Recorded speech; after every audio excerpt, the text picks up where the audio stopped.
আজকে আসিয়া ধর্ষণ হয়েছে। আমরা বাংলাদেশ চলচ্চিত্র শিল্পী সমিতি আজকে মানববন্ধনে নামছি। আমি কে? এই দেশে ধর্ষকের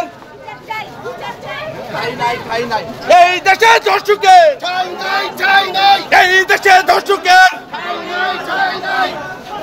সমস্যা আমাদের মনের সমস্যা, আমাদের মানুষ ছবিতে জানুয়ারি যে রোগটা ওইটা।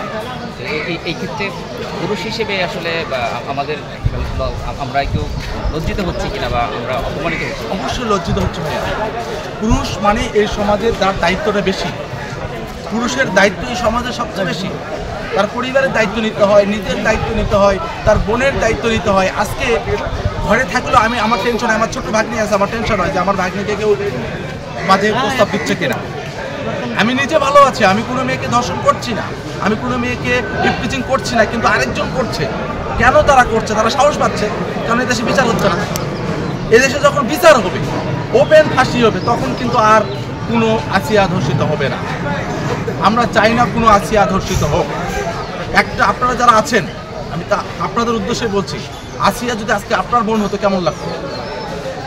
আসিয়া তো আমার বোন, আসিয়া কালকে আপনার বোন হবে, হবে কি না এটা জান বলেন আপনারা।